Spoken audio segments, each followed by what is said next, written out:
Waalaikumsalam warahmatullahi wabarakatuh. Baiklah, kami dari kelompok 1 ingin mempresentasikan hasil diskusi kami dengan materi teori belajar dan pembelajaran serta PKS sebagai nilai, moral, dan norma. Di sini di samping saya itu teman saya yang bernama Yulisa Pujiastari sebagai penyaji dan saya sendiri sebagai moderator dan notulen. Kepada Yulisa dipersilakan. Baiklah, di sini kami akan membahas tentang teori belajar dan pembelajaran serta PKN sebagai nilai, moral, dan norma. Yang pertama itu kita ke teori belajar. Teori belajar merupakan hukum-hukum atau prinsip-prinsip untuk menjelaskan kenapa terjadinya proses belajar. Teori belajar menurut Robert M. Getz berpendapat bahwa terjadinya belajar seseorang dipengaruhi oleh faktor dari luar dan faktor dari dalam diri seseorang dan keduanya saling berhubungan atau saling berinteraksi. Kemudian selanjutnya PKN sebagai nilai, moral, dan norma. PKN sebagai nilai. Pendidikan kewarganegaraan sebagai pendidikan nilai berarti pendidikan kewarganegaraan memuat pendidikan nilai agar warga negara dapat memahami dan berperilaku sesuai dengan nilai-nilai Pancasila. Maksudnya pendidikan kewarganegaraan sebagai nilai itu dalam pembelajaran pendidikan kewarganegaraan harus memuat nilai-nilai yang sesuai dengan Pancasila agar murid atau warga negara kita itu bisa berperilaku sesuai dengan nilai-nilai Pancasila.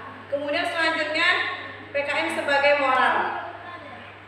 Pendidikan moral berkaitan dengan masalah benar dan salah tentang bidang interpersonal bertujuan membantu peserta didik membuat pertimbangan yang lebih bertanggung jawab, adil, lebih matang terhadap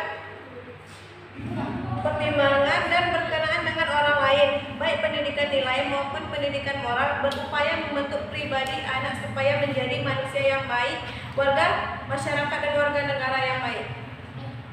PKN sebagai moral maksudnya ialah dalam pembelajaran PKN itu harus memuat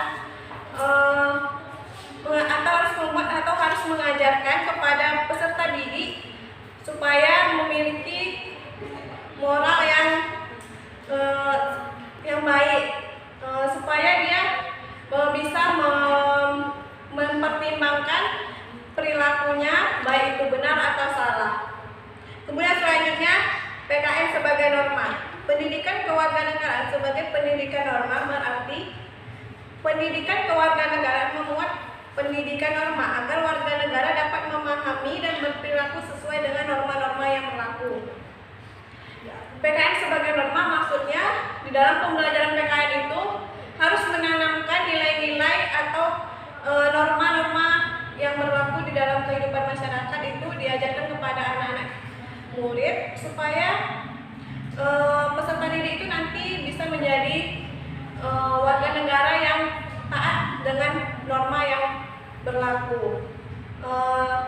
Kemudian semua tujuan dari PKN sebagai nilai, moral, dan norma adalah supaya peserta didik bisa menjadi warga negara yang baik. Nah, segitu saja penjelasan dari saya. Saya lanjutkan kepada moderator. Baiklah, itu tadi presentasi yang dapat disampaikan oleh rekan saya. Di sini kami membuka sesi pertanyaan. Apakah dari rekan-rekan semua ada yang ingin bertanya? Jika ada, silakan. Saya ingin bertanya. Baiklah, Mbak Yunita. Perkenalkan, nama saya Sri Yunita Sari. Saya ingin bertanya kepada kelompok penyaji, yaitu coba Anda sebutkan norma itu ada berapa macam, Ya. dan berikan pengertiannya. Ada berapa macam Dan berikan pengertiannya. dan berikan fungsinya. Terima kasih. Wassalamualaikum warahmatullahi wabarakatuh. Waalaikumsalam warahmatullahi wabarakatuh. Baiklah, kami meminta waktunya sedikit untuk menjawab pertanyaan dari Mbak Yunita. Oke.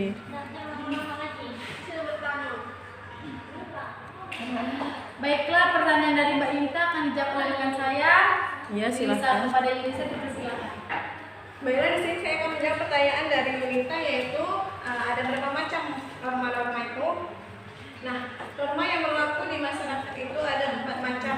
Yang pertama itu ada norma agama.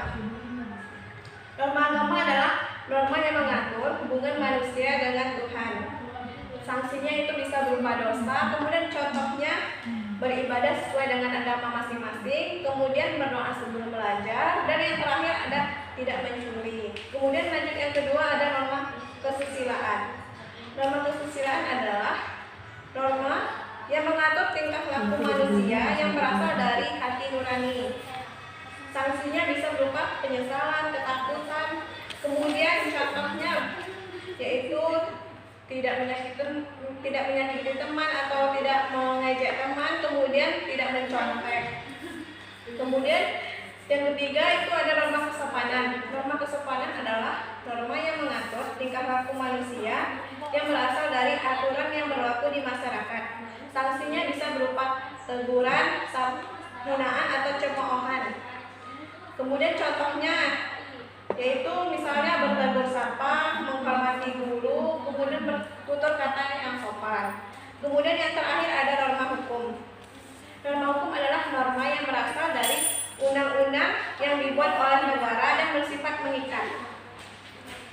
Contohnya yaitu taat menaati lalu lintas, kemudian tidak korupsi.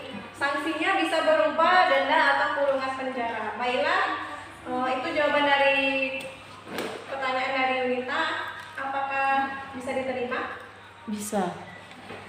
Baiklah, saya kembalikan kepada moderator. Baiklah, itulah tadi yang dapat kami sampaikan. Lebih dan kurangnya kami mohon maaf, dan kami akhiri wabillahi taufiq wal hidayah. Wassalamualaikum warahmatullahi wabarakatuh. Waalaikumsalam warahmatullahi wabarakatuh.